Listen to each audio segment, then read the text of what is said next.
نہیں ہے. لیکن اب یہاں ڈاکٹر اسرار صاحب بڑے تاؤ میں کہتے آپ کو معلوم ہونا چاہیے کہ یہ شعر کس کا ہے. یہ مولانا احمد رضا خان صاحب بریلوی کا شعر ہے. کس کا شعر ہے؟ آپ کے علم میں ہونا چاہیے بات. حالانکہ افسوس کی بات ہے بیچارے اب مر گئے, مٹی میں مل گئے اور اللہ جانے کس عذاب سے گزر رہے ہوں گے. خود ان کے علم میں نہیں تھا کہ یہ شعر اعلی حضرت کا نہیں ہے.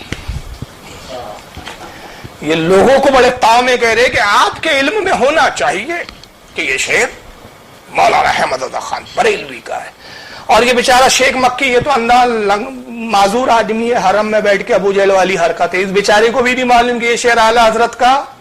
میں نے کہا نا پہلے جھوٹی کتاب گڑو, جھوٹے شعر کسی منسوب کرو ادھر ادھر کے, کہیں کی بھی لاؤ, کسی پہ بھی تھوپو اور اس کو مشرک قرار دو.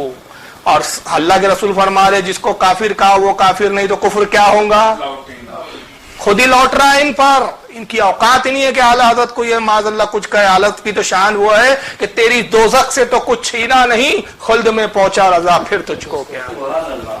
یہ تو اعلی حضرت کی شان ہے. ان کو تو یقین کامل تھا, یقین کامل سے بھی اعلی منزل پر تھے کہ رسول کی محبت اور حضور کے دین کی خدمت کے صدقے میں جنت یقینی ہے. اس لیے کہتے کریم اپنے کرم کا صدقہ لائی میں بے قدر کو نہ شرما تو, اور رضا سے حساب لینا, رضا بھی کوئی حساب نہیں.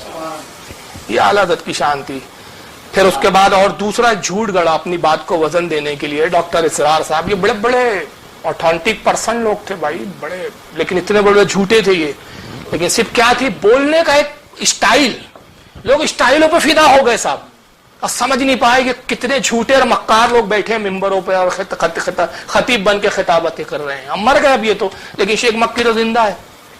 تو میں ان شیخ مکی صاحب کو کہتا ہوں کہ چلو آپ ثابت کر دو کہ اعلی حضرت کا شعر ہے, زندگی بھر غلامی کروں گا تمہاری, ثابت کر دو یہ شعر اعلی حضرت کا ہے صاحب. پھر اسرار احمد صاحب زور دیتے ہوئے کہتے ہیں کہ صاحب ان کے مسلک کے یعنی اعلی حضرت کے مسلک کے ایک عالم تھے لاہور میں, تو مولانا محمود احمد رضوی صاحب, ان کے سامنے شعر آیا, یہ بات چھڑی کہ صاحب مولانا احمد رضا نے اس طرح کا شعر کہہ دیا ہے. تو انہوں نے واضح طور پر کہا کہ یہ ہمارا عقیدہ نہیں.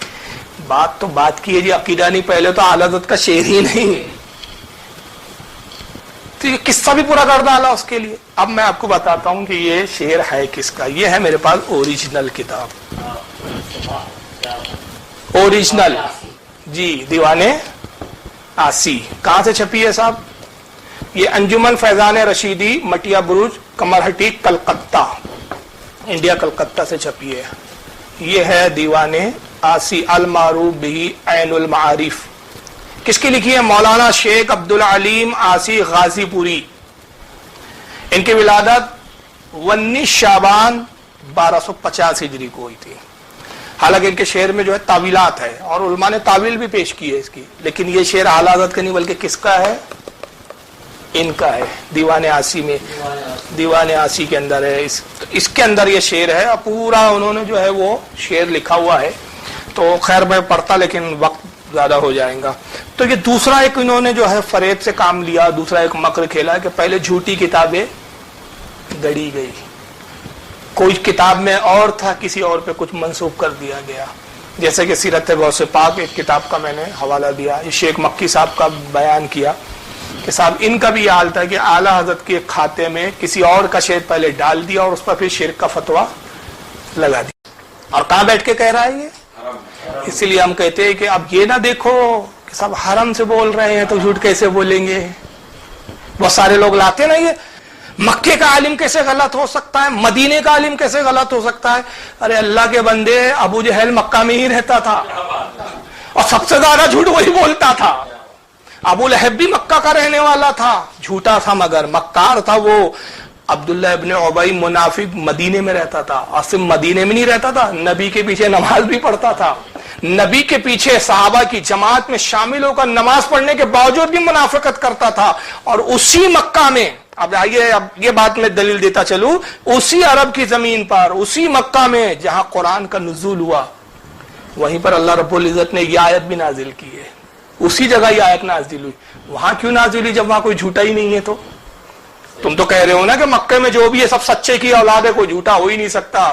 مکہ میں ہے. تو ہم تو کہتے ہیں مکہ میں یہ تھے, چلو تم کہو ابو جہل کافر تھا, یہ تھے وہ تھے, تو اسی مکہ میں, اسی حرم کعبہ میں یہ آیت نازل ہوئی ہے, وہیں قرآن کا نزول ہوا ہے جس میں رب تبارک و تعالیٰ یہ بھی فرماتا ہے, پارہ نمبر 14 سورہ نحل آیت نمبر 105, اللہ فرماتا ہے انما یفتر الکذب الذین لا یؤمنون بآیات اللہ واولئک هم الکاذبون. بہتان, جھوٹ وہی باندھتے ہیں جو اللہ کی آیتوں پر ایمان نہیں رکھتے, اور وہی لوگ جھوٹے ہیں. اللہ کہہ رہا ہے بہتان کون باندھتے ہیں؟ جو اللہ کی آیتوں پر ایمان نہیں رکھتے. جھوٹ وہی باندھتے ہیں, بہتان وہی باندھتے ہیں. یہ آیت کہاں نازل ہوئی تھی بھائی, ہندوستان میں کہ پاکستان میں؟ مکے میں نازل ہوئی تھی نا, مدینے میں نازل ہوئی تھی نا, عرب میں نازل ہوئی تھی نا. سفید تو سبز چیز عشق والیوں میں بیٹھ جا, منافقوں کو چھوڑ دے, منافقوں کو چھوڑ دے, تو عاشقوں میں بیٹھ جا, وہابیوں کو چھوڑ دے, تو سنیوں میں بیٹھ جا, اویسیوں میں بیٹھ جا. بلال